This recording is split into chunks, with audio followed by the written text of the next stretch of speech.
નમસ્કાર, ભાગ્ય દર્પણમાં આપનું સ્વાગત છે. હું છું કૃષ્ણા. દર્શક મિત્રો, દરેક દિવસ એક નવી તક છે. ગઈકાલની ચિંતા છોડો અને આજને શ્રેષ્ઠ આપો.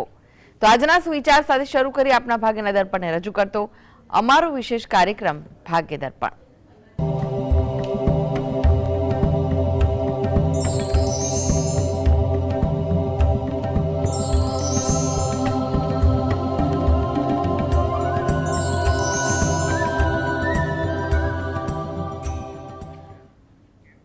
તો ભાગ્ય દર્પણમાં આપના પ્રશ્ન નિરાકરણ, રાશિફળ, પંચાંગ વિશે માહિતી અને માર્ગદર્શન આપવા માટે આપણી સાથે જોડાઈ ગયા છે જાણીતા જ્યોતિષાચાર્ય ડોક્ટર હેમિલભાઈ લાઠિયા. હેમિલભાઈ, ભાગ્ય દર્પણમાં આપનું સ્વાગત છે. નમસ્કાર. નમસ્કાર હેમિલભાઈ, સૌથી પહેલા વાત કરીએ આજના પંચાંગ વિશે. તો શું છે આજનું પંચાંગ તે જણાવશો? આજે તારીખ 8/2/2026 રવિવાર, મહાવદ સાતમ તિથિ છે 29/1 સુધી. સ્વાતિ નક્ષત્ર છે 29/2 સુધી, પછી વિશાખા નક્ષત્ર છે. ગંડ નામનો યોગ છે અને વિષ્ટિ નામનું કરણ છે. આજની રાશિ છે તુલા, કે જેના નામાંક્ષર છે ર અને ત. દિન વિશેષમાં જોઈએ તો આજે ભાનુ સપ્તમી છે અને વિષ્ટિ 15:53 સુધી છે. હેમિલભાઈ, આજના રાશિફળની વાત કરીએ. રાશિમંડળની પ્રથમ 3 રાશિ મેષ, વૃષભ, મિથુન રાશિના જાતકોનો આજનો દિવસ કેવો રહેશે? મેષ રાશિ, કે જેના નામાંક્ષર છે અ લ ઈ. આજે આ જાતકોને વાતચીત બાબતે વાણી પર પ્રભાવ સારો જોવા મળે, જેને કારણે વાતચીત પર આજે પોતાની વાત થોડીક મજબૂતાઈ વાળી રહે તેવું બને. કોઈ જગ્યાએ મુલાકાત હોય એ મુલાકાત સફળ રહે, આશાસ્પદ રહે તેવું બની શકે. કોઈ જગ્યાએ મુસાફરી થાય કે તેનું આયોજન થાય તેવું બની શકે. વૃષભ રાશિ, કે જેના નામાંક્ષર છે બ વ ઉ. પરિવર્તનના યોગ છે, એટલે તમારા વિચારો, તમારા કામકાજ, વર્તનમાં આજે સારા પરિવર્તન જોવા મળે તેવું બની શકે. આત્મવિશ્વાસ પણ આજે તમારી દિનચર્યામાં સારો જોવા મળે, જેને કારણે તમારી દિનચર્યા પર પણ સારી અસર પડે તેવું બની શકે. વ્યવહારુ અભિગમ રાખવો, જેથી કરીને તમારે તમારા દરેક કામકાજમાં સારી અસર પડે, કામકાજ પર તમારું થોડુંક વધુ દેખાય તેવું બની શકે. મિથુન રાશિ, આ જાતકોને આજે વાતચીત કરવામાં થોડીક કાળજી રાખવી. ક્યાંય કોઈની સાથે ગેરસમજ ન થાય તેનું ધ્યાન રાખવું. કોઈ જગ્યાએ નવું આયોજન થાય, નવા કામકાજ અંગેની વિચારણા થાય તેવું બને. થાકની અસર પણ તમારી દિનચર્યામાં આજે વધુ જોવા મળે, જેને કારણે કામકાજ પર થોડીક અસર વર્તાય. કોઈ જગ્યાએ કામ ટાળવાનું મન કે બીજાને સોંપવાનું મન વધુ થઈ શકે. જી હેમિલભાઈ, તમે જોડાયેલા રહેશો. આગળ પણ બાકીની રાશિઓની રાશિફળ આપની પાસેથી જાણીશું. તો ભાગ્ય દર્પણમાં આગળ વધીએ તે પહેલા લઈએ બ્રેક.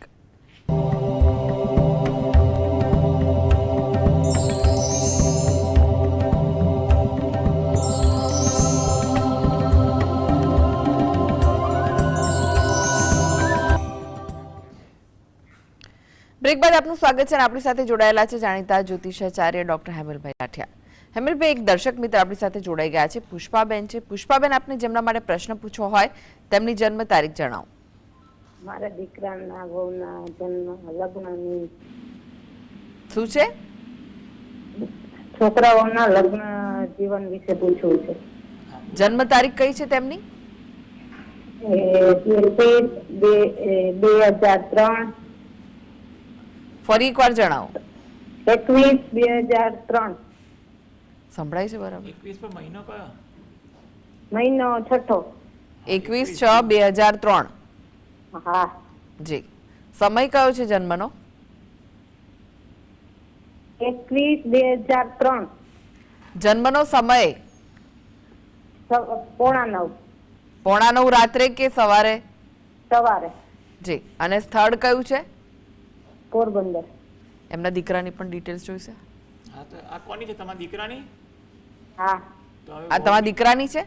ઓકે. હા મારા દીકરાની. અને અને વહુ? વહુની આપું. હા હા બોલો. 2006 તારીખ કઈ છે? મહિનો 27. 27. મહિનો કયો? મહિનો છઠ્ઠો. 27/6/2006 કે 3? હા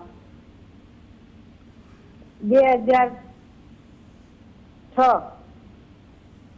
દીકરાની વહુની 2006 મહિનો પહેલો મહિનો. હા અને 27 તારીખ? હા 27/1/2006. જન્મનો સમય કયો છે તેમનો? એને સવારે 6 થી 6:30 ની વચ્ચે. ઓકે. અને જન્મનું અને સ્થળ? શાંતિપુર. જી. જણાવો હવે આખો અને પ્રશ્ન. સવાલ જણાવો. સવાલ.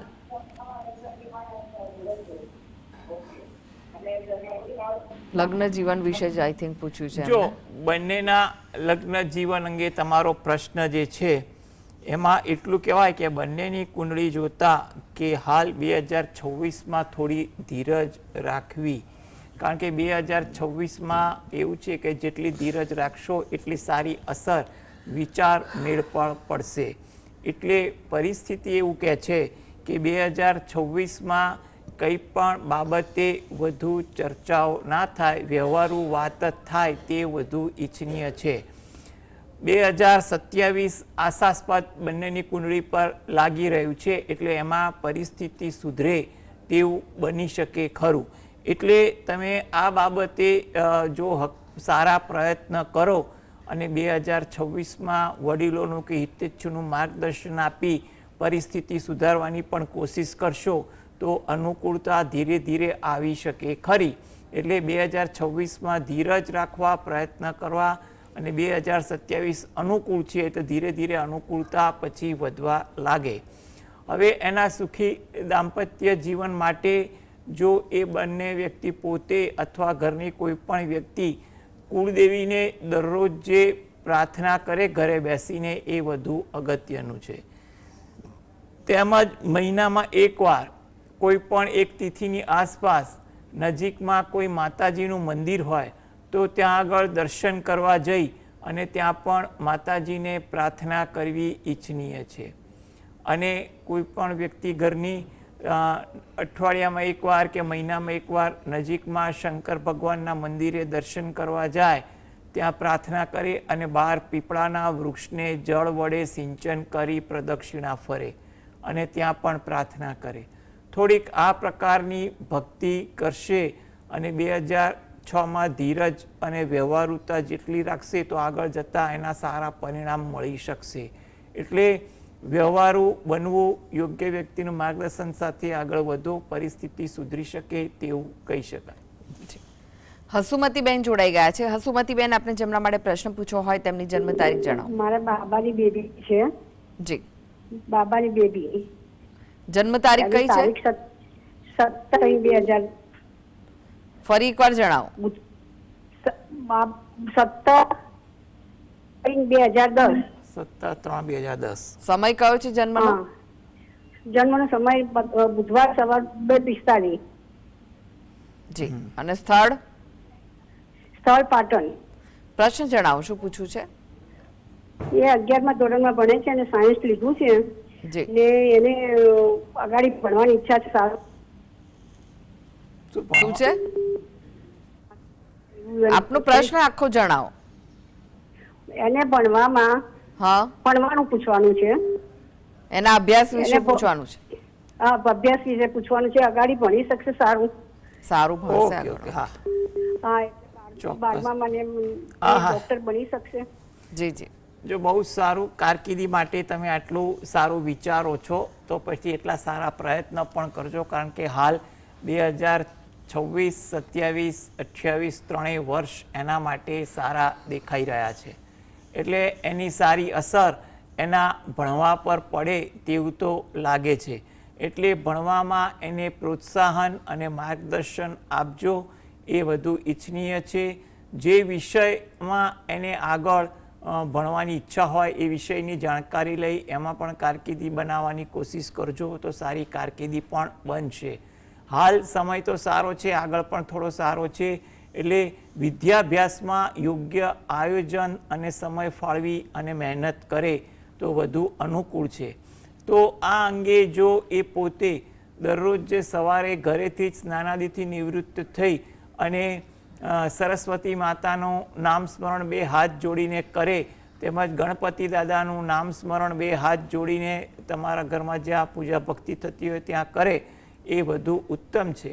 અને રાત્રે એકવાર ઘરે બેસીને હનુમાન ચાલીસાના પાઠ વાંચે તો એના વિદ્યાભ્યાસ અંગે પણ અનુકૂળતા રહેશે અને સારો વિદ્યાભ્યાસ પણ થશે અને આગળ સારી કારકિર્દી પણ બની શકશે.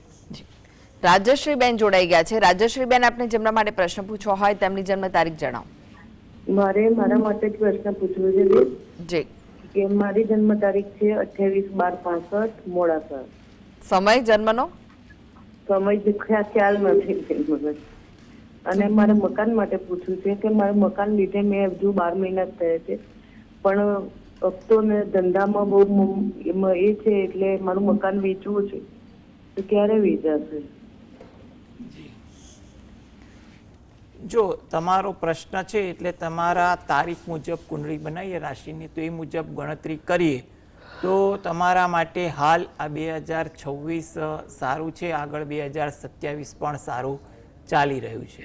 એટલે તમે કંઈ પણ બાબતે ચિંતા કે દ્વિધામાં ના રહેતા મકાન અંગે જે પણ યોગ્ય માર્ગદર્શન અથવા કાર્યવાહી હોય એ સમજી અને કોઈની સલાહથી આગળ વધજો તો તમારું કામ એ અંગે સારી રીતે સંપન્ન થઈ શકે તેવું બને. એટલે ખોટી ચિંતા, ઉતાવળ કે ખોટા નિર્ણય ન લેવાય તેનું ધ્યાન રાખવું એ ઈચ્છનીય છે અને સારી રીતે તમારું કામ થઈ શકે છે. માટે તમે સારી રીતે પ્રયત્ન કરજો. 2026-27 આશાસ્પદ છે. આ હેતુથી તમે દરરોજ જે સવારે ઘરે બેસીને ગણપતિ દાદાના કોઈ પણ મંત્રના જાપ કરો અને રાત્રે ઘરે બેસીને પંચમુખી હનુમાન દાદાના હનુમાન ચાલીસાના પાઠ 1 વાર કે 5 વાર વાંચો એ તમારા માટે અગત્યનું છે. તેમજ તમે રહો છો એની નજીકમાં કોઈ મંદિર હોય તો ત્યાં દર્શન કરવા જઈ પ્રાર્થના કરી 12 પીપળાના વૃક્ષને જળ વડે સિંચન કરી પ્રદક્ષિણા ફરજો, જેથી કરીને તમારી પરિસ્થિતિમાં સુધારો આવે. તમારા પ્રશ્નને લગતી એવું કહી શકાય, કારણ કે હાલ સમય સારો છે એટલે ચિંતા ના કરતા થોડી ભક્તિ મહેનત યોગ્ય કરજો, સારું ફળ મળી જશે. જી. મીનાક્ષીબેન જોડાઈ ગયા છે. મીનાક્ષીબેન, આપને જેમના માટે પ્રશ્ન પૂછવો હોય તેમની જન્મ તારીખ જણાવો. મારી જન્મ તારીખ છે 7મી નવેમ્બર 1955. સમય? રાત્રે 9:35. જી. અને સ્થળ? અને સ્થળ છે કયું? એ છે રાંચી છે અને મિથુન લગ્ન છે. મારો પ્રશ્ન એ છે કે મારી તબિયત અવારનવાર નરમ ગરમ રહી છે અને મને કોઈ પણ વસ્તુમાં કોન્સન્ટ્રેશન રહેતું નથી, તો મારે એ માટે શું કરવું? જો સૌથી અગત્યની વાત કહીએ, કોન્સન્ટ્રેશન પાવર વધારવા હોય તો એના માટે થોડુંક એની કોઈ ટેકનિક કોઈ સારી વ્યક્તિ પાસેથી પણ જાણવાથી મળી જશે. બીજું કે તમે થોડુંક ધ્યાન રાખવા માટે ભક્તિનો આયામ રાખો. એટલે તમે જે પણ ભક્તિ કરતા હો એ ભક્તિમાં તમે ધ્યાનપૂર્વક ભક્તિ કરવાનું રાખશો તો વધુ અગત્યનું છે. તમારા મુજબ હાલમાં જે સમય છે એ મુજબ તમે કુંડળી મુજબ ગણતરી કરીએ તો તમે કોઈ પણ ધાર્મિક પુસ્તકનું વાંચન થોડું ધીરે ધીરે એકાગ્રતા જળવાય એવી રીતે, જેને કહીએ ને આંગળીના વેઢે વાંચવાની કોશિશ કરવાનું રાખજો. એટલે ધાર્મિક પુસ્તક તમારે 5 મિનિટ વાંચો કે 1 પાનું વાંચો એ તમારી સમય અનુકૂળતા મુજબ નિર્ણય લેજો. એટલે કોઈ પણ ધાર્મિક પુસ્તક વાંચવાનું રાખો એ તમારા માટે અગત્યનું છે. તેમજ રાત્રે પણ તમારે ધાર્મિક પુસ્તકનું આવી રીતે વાંચન કરવું અને જે પણ ભગવાન પર શ્રદ્ધા રાખતા હો એ ભગવાન પર ભક્તિ કરજો તો ધીરે ધીરે પરિસ્થિતિ તમારા આરોગ્ય અંગે અને તમારા કોન્સન્ટ્રેશન પાવર અંગે સુધારો થાય તેવું કહી શકાય. જી, શાંતાબેન જોડાઈ ગયા છે. શાંતાબેન, આપણે જેમના માટે પ્રશ્ન પૂછવો હોય તેમની જન્મ તારીખ જણાવો. મેડમ પ્રશ્ન મારા માટે જ છે, કારણ કે મારો જન્મ તારીખ 6 ના બરાબર, અને મારું નામ શાંતાબેન છે. તો શાંતાબેન ઉપર કુંભ રાશિ આવે છે, તો એ પ્રમાણે આપણે રખાય કે ના રખાય? એટલે તારીખ કઈ છે જન્મની એ નથી ખબર? જન્મ તારીખ નથી બેન. ઓકે. હા, અને ખાલી રાશિ મારી શાંતાબેન છે તો કુંભ રાશિ ઉપર આવે છે, તો એના માટે અમારે કયા ભગવાનને પ્રાર્થના કરવી જોઈએ? જુઓ બેન, સૌ પ્રથમ તો તમને એક સરસ ને સરળ વાત કહી દઉં કે તમારી પાસે તારીખ નથી એટલે એ દિવસે ચંદ્ર કઈ રાશિમાં હોય એ જાણવું અઘરું પડે. તમારું નામ ભલે કુંભ રાશિમાં હોય એટલે એનો અર્થ એ નથી કે તમારો કુંભ રાશિ છે. એટલે તમે એવું ના વિચારતા કે તમારું નામ જે છે એટલે કુંભ રાશિ છે, બરોબર? કારણ કે તમારી જન્મ તારીખ નથી. એટલે તમારી કઈ રાશિ છે એટલે એ તમારે ખોટા વિચારોમાં રહેતા નહીં. અને બીજું શું છે કે તમે જે પણ ભગવાન પર શ્રદ્ધા રાખતા હોય ને એ ભગવાનને પ્રાર્થના કરો એટલે રાશિ મુજબ તમારે ભક્તિ કરવાની ચિંતા ના રહે. અને આમાંય ભક્તિમાં કોઈ રાશિ મુજબ ભક્તિ કરવી એ ખાસ નિયમ હોતો નથી.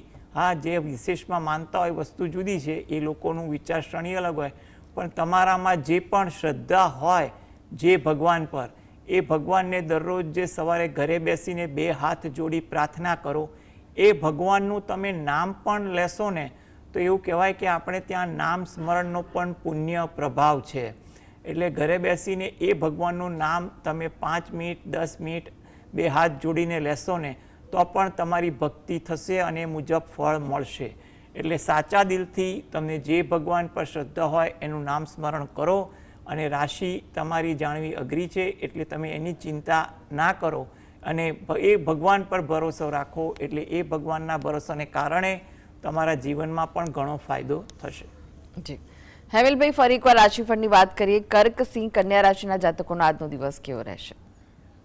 કર્ક રાશિ કે જેના નામાંક્ષર છે ડ અને હ, તમારા કામકાજમાં આજે ઉત્સાહ સારો જોવા મળે તેવું બને. સહયોગ તમારા કામકાજમાં વધુ મળે તેવું પણ બને.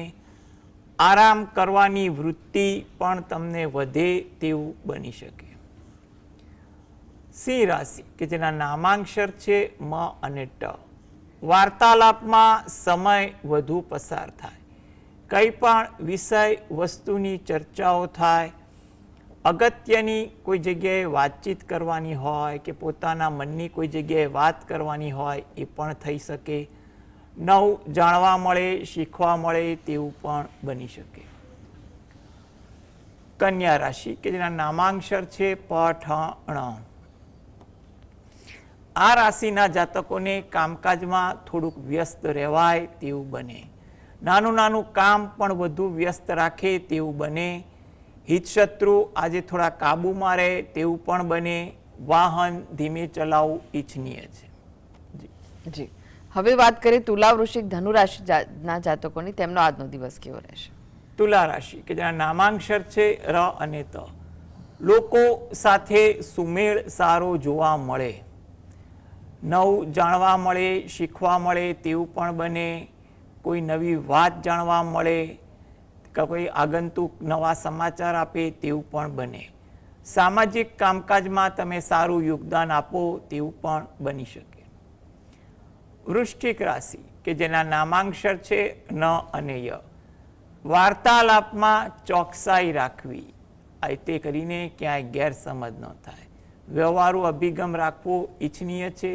આજે ધીરજ તમારા કામકાજમાં રાખવી પણ ઈચ્છનીય છે. ધન રાશિ, કોઈ જગ્યાએ મુલાકાતમાં ધાર્યા કરતાં વધુ સમય પસાર થઈ જાય તેવું બને. માટે ધીરજ આજે રાખવી એ વધુ અગત્યની છે. કોઈ જગ્યાએ મુસાફરી થાય કે તેનું આયોજન પણ થઈ શકે. જી, હવે વાત કરીએ અંતિમ 3 રાશિ મકર, કુંભ, મીન રાશિના જાતકોની. તેમનો આજનો દિવસ કેવો રહેશે? મકર રાશિ કે જેના નામાંક્ષર છે ખ અને જ. જાણવાની વૃત્તિ આજે તમારામાં વધુ જોવા મળે. થોડીક ઉતાવળ ભાવના પણ તમારામાં રહે. કોઈની સાથે મતભેદ ન થાય તેનું પણ ધ્યાન રાખવું. કુંભ રાશિ નામાંક્ષર છે ગ સ શ. સહયોગની ભાવના તમારામાં જોવા મળે. પરિચિતો સાથે સમય પણ વધુ પસાર થાય. તમે કોઈને સહકાર આપવાની પણ ભાવના જોવા મળે. મીન રાશિ નામાંક્ષર છે દ ચ ઝ થ. ઉશ્કેરાટથી બચવું અગત્યનું છે. અંગત કામકાજમાં સમયનો વધુ વ્યય થાય. થાકની અસર તમારી દિનચર્યામાં વધુ જોવા મળે તેવું બની શકે. જી હેમિલભાઈ, જીએસટીવી સાથે જોડાવા માટે, દર્શક મિત્રોને માહિતી અને માર્ગદર્શન આપવા માટે આપનો આભાર. નમસ્કાર. નમસ્કાર. તો દર્શક મિત્રો, આ સાથે જ ભાગી દર્પણમાં આજે બસ આટલું જ. મને રજા આપશો. નમસ્કાર.